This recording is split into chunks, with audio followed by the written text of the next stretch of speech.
এই জগৎ সংসারে বিদ্যা বলতে আমরা কি বুঝি? বিদ্যা কত প্রকার? বিদ্যা দুই প্রকার, পরাবিদ্যা, অপরাবিদ্যা। পরাবিদ্যা মানে পারমার্থিক বিদ্যা, যে বিদ্যার দ্বারা গৌর গোবিন্দকে জানা যায়। আর অপরাবিদ্যা মানে জাগতিক জড় বিদ্যা, যে বিদ্যা এ জগতে আমাদের নামের পাশে একটা ডিগ্রিকে লাগিয়ে দেয়। কারো নামের পাশে ডক্টর, কেউ এমফিল করে, কেউ পিএইচডি করে, কেউ ইঞ্জিনিয়ার, ইত্যাদি ইত্যাদি। এ জগতের জাগতিক যে বিদ্যা সেটা অপরাবিদ্যা বা জড়বিদ্যা। আচ্ছা, জড়বিদ্যা আমাদের কি করে? জড়বিদ্যা যত মায়ার বৈভব, শ্রীকৃষ্ণ ভজনে বাধা, অনিত্য সংসারে মোহ উপজিয়া, জীবিকে করয়ে গাধা। জড়বিদ্যা হলো মায়ার বৈভব।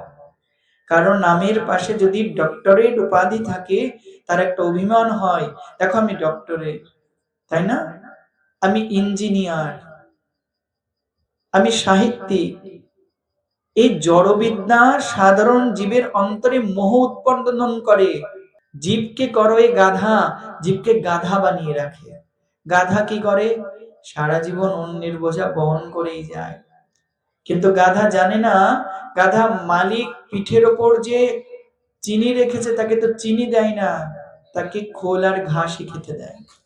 আসল আস্বাদ সে পায় না। জড়বিদ্যার গৌরবে সেই দেহকে নাশ করে দেয়, তবুও বোঝে না এই জড়বিদ্যা তাকে অভিমানে উন্মত্ত করে রেখেছে। এ তো জড়বিদ্যার কথা গেল। আর পরাবিদ্যা বা পারমার্থিক বিদ্যা কি করে? পরাবিদ্যার স্বরূপ গৌর গোবিন্দের সেবাতে নিযুক্ত করা। বেদ বিদ্যা দুই কিছুই না জানত, সে যদি গৌরাঙ্গ করে নয়নানন্দে ভরে, সেই তো সকলি জানে, সর্ব সিদ্ধি করতলে তা। এ জগতের কোনো বিদ্যা বুদ্ধি তার পাণ্ডিত্য কিছু নেই, কিন্তু সে যদি গৌর গোবিন্দকে জানে, গৌর সুন্দরকে জানেন, তবে তার সমস্ত বিদ্যা সার্থক, তার সমস্ত জ্ঞান সার্থক। এটাই বিদ্যার স্বরূপ। আচ্ছা, বিদ্যা কাকে বলে? বিদ্যার সংজ্ঞা কি? শাস্ত্র কি বলছেন? ভাগবত বললেন, তৎকর্ম হরিতশনম ইয়াত সা বিদ্যা তন্মতির্যয়া। কর্ম সেটা যেটার দ্বারা গৌর গোবিন্দ প্রসন্ন হন।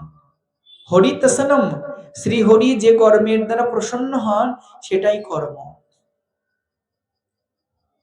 আর ভগবান কোন কর্মে প্রসন্ন হন? শাস্ত্র নির্দিষ্ট কর্ম। শাস্ত্র যে কর্ম করতে বলেছেন সেই কর্ম করলে ভগবান প্রসন্ন হবেন, সেটাই কর্ম। আর বিদ্যা কি বলছেন? সা বিদ্যা তন্মতির আয়া, অর্থাৎ বিদ্যা সেটাই যার দ্বারা আমাদের এই মতি, আমাদের এই মনটা ভগবানের চরণে লাগে, সেটাই বিদ্যা। তোহারি চরণে মন লাগুরে, শ্যাম চরণে মন লাগুরে। যেদিন মনটা শ্যাম সুন্দরের চরণে লাগবে, সেই যে দিব্য জ্ঞান, ওটাই প্রকৃত বিদ্যা। প্রহ্লাদ মহারাজকে শ্রীমদ্ ভাগবতে তার পিতা হিরণ্যকশিপু জিজ্ঞাসা করছে, আরে বেটা প্রহ্লাদ, তুমি তো কত বিদ্যা শিখলা, তো বেটা বলো তুমি সব থেকে উত্তম কোন বিদ্যা শিখেছো? প্রহ্লাদ মহারাজ বলে, বাবা, উত্তম বিদ্যা সেই বিদ্যা হরি কথা শ্রবণ করা, ভগবানের কথা প্রাণ ভরে শ্রবণ করা। ভগবানের কথা শ্রবণ করবার পর ভগবানের কথা কীর্তন করা, ভগবানকে স্মরণ করা, স্মরণ করা, তাকে তার পাদ সেবন করা, চরণ সেবা করা, তার অর্চনা করা, তার বন্দনা করা, তার চরণে দাস হয়ে যাওয়া, তাকে সখা রূপে গ্রহণ করা এবং তার চরণে আত্মসমর্পণ করা, এটাই প্রকৃত বিদ্যা বাবা। ভয়ঙ্কর রেগে গেলেন, বলে কেন? যে বিষ্ণুকে আমি মারতে চাই আর আমার পুত্র কিনা বলে, সেই বিষ্ণুকে জানাই সর্বশ্রেষ্ঠ বিদ্যা, সেই বিষ্ণুর কথা শোনাই সর্বশ্রেষ্ঠ জ্ঞান। আসরিক স্বভাব সম্পন্ন ব্যক্তি ভগবানকে জানতে চান না আর জানতে পারেনও না। জানতে পারল না। প্রহ্লাদ 5 বছরের প্রহ্লাদ যেটাকে জানলেন, তার পিতা হয়েও তিনি জানতে পারলেন না। কারণ তিনি ভগবানকে জানতে পারেন যার প্রতি গুরু বৈষ্ণবের কৃপা হয়েছে। প্রহ্লাদ মহারাজের প্রতি তো দেবশ্রীপাদ নারদের কৃপা হয়েছিল, তাই তো তিনি ভগবানকে জানতে পারলেন। তাই ভাগবত পুনঃ পুনঃ বলছেন, সেটাই প্রকৃত বিদ্যা যার দ্বারা গৌর গোবিন্দকে জানা যায়। শ্রুতি শাস্ত্র বলছেন, বিদ্যাত্মনি ভিদাবধি, অর্থাৎ প্রকৃত বিদ্যার দ্বারা ব্রহ্ম এবং আত্মার মধ্যে বিভেদ মুছে যায়। যদি কেউ প্রকৃত বিদ্যা লাভ করতে পারে, তখন সে তার এই দেহটাকে আমি মনে করবে না, এই বাড়িটাকে আমার মনে করবে না। সে জানবে এই দেহটা আমি নই, এই বাড়িও আমার নয়। এই দেহের মধ্যে যে সূক্ষ্ম আত্মা আছেন, সেই জীবাত্মাই হলো আমার স্বরূপ, পরমাত্মা হলেন আমার গতি। প্রকৃত বিদ্যা এই জ্ঞান শিক্ষা দেন। আর এই জ্ঞান যতক্ষণ না আমাদের অন্তরে আসবে, ততক্ষণ আমাদের বিদ্যা অধরাই থেকে যাবে। প্রকৃত আমরা বিদ্যা লাভ করতে পারিনি। শাস্ত্রে আবার প্রমাণ দিচ্ছেন। রায় রামানন্দ সংবাদে মহাপ্রভু বলছেন, রামানন্দ বলতো এই জগতে সর্বশ্রেষ্ঠ বিদ্যা কোনটি? প্রভু কহে কোন বিদ্যা, বিদ্যা মধ্যে সার। রায় কহে কৃষ্ণ ভক্তি বিনা বিদ্যা নাহি আর। রামানন্দ রায় বলছেন, কৃষ্ণ ভক্তি ব্যতীত আর কোনো বিদ্যা নেই, ওটাই প্রকৃত বিদ্যা। যে বিদ্যার দ্বারা অন্তরে কৃষ্ণ ভক্তি লাভ হয়, যে বিদ্যার দ্বারা গোপীনাথের চরণ যুগল সেবা লাভ হয়, সেটাই প্রকৃত বিদ্যা। সা বিদ্যা ইয়া বিমুক্তয়ে। তৈত্রীয় উপনিষদ বলছেন, বিদ্যা সেটা যে সংসারের বন্ধন থেকে তোমাকে মুক্ত করে গৌর গোবিন্দের রাঙা চরণে তোমাকে পৌঁছে দেবে, ওটাই বিদ্যা। আচ্ছা, বিদ্যার কাজ কি? বিদ্যা দদাতি বিনয়ম। বিদ্যা বিনম্রতা শিক্ষা দেন। যে যত বিদ্বান হবেন, তিনি তত বিনম্র চিত্ত হবেন। ফলবন্ত বৃক্ষ আর জ্ঞানবন্ত জন।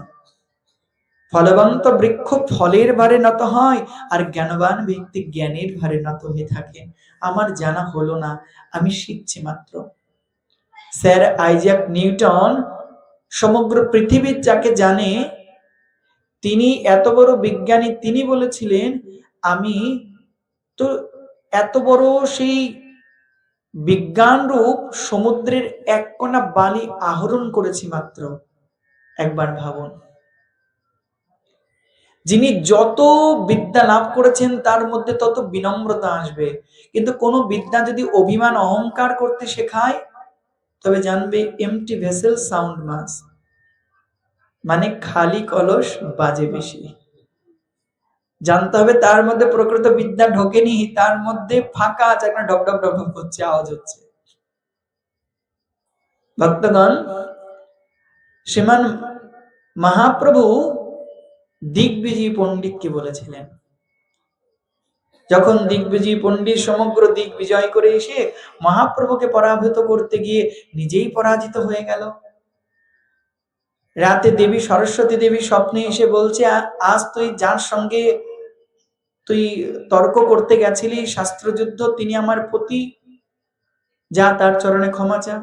প্রভাতকালে এসে মহাপ্রভুর চরণে ক্ষমা চাইছেন। মহাপ্রভু তখন তাকে বিদ্যা লাভের প্রকৃত স্বরূপ কথা বর্ণন করেছিলেন। মহাপ্রভু বলেছিলেন, শোনো দিগ্বিজয়ী, দিগ্বিজয় করিব বিদ্যার কার্য নহে, ঈশ্বরে ভজিলে সে বিদ্যায় সত্য কহে। হরি ভজন করলে, ঈশ্বর ভজনা করলে সেই বিদ্যা সার্থক। দিগ্বিজয় করবে, এটা বিদ্যার কার্য নয়। তাই ব্রাহ্মণ, তুমি এই প্রকার অভিমান ছাড়ো, হরি ভজন করো, সেই সে বিদ্যার ফল জানিহ নিশ্চয়। কৃষ্ণ পাদ পদ্মে যদি চিত্তবৃত্তি হয়। বিদ্যা লাভের ফল কি মা? বিদ্যা লাভের ফল হলো কৃষ্ণ পাদ পদ্মে চিত্তবৃত্তি হওয়া। আমাদের এই মায়ার সংসারের প্রবৃত্তিকে বিনষ্ট হয়ে গৌর গোবিন্দের সেবায় অনুরক্তির নাম, এই যে সেবা ইচ্ছা, এই প্রবৃত্তি, এটাই বিদ্যার সার্থকতা। কৃষ্ণ পাদ পদ্মে যার চিত্তবৃত্তি হয়। তাই আমরা তো বিদ্যান, সকলেই আমরা বিদ্যান। তো আমাদের প্রকৃত বিদ্যা অন্তরে প্রবেশ করেছে কিনা, এটা আমাদের ভাবতে হবে। গীতায় ভগবান কি বলছেন? অর্জুন শোনো, শ্রদ্ধাবান লভতে জ্ঞান তৎপরোঃ সংযতেন্দ্রিয়ঃ, জ্ঞানম লব্ধা পরাম শান্তি অচিরেনাধিগচ্ছতি। ভগবান বলছেন, শ্রদ্ধাবান লভতে জ্ঞান, দিব্য জ্ঞান তিনি লাভ করতে পারেন যিনি শ্রদ্ধাবান, যিনি সংযত ইন্দ্রিয় এবং তৎপর। তৎপর মানে চেষ্টা, এবং ইন্দ্রিয় সংযম এবং শ্রদ্ধা, এই তিন বস্তু যার মধ্যে আছে তিনি জ্ঞান লাভ করতে পারবেন।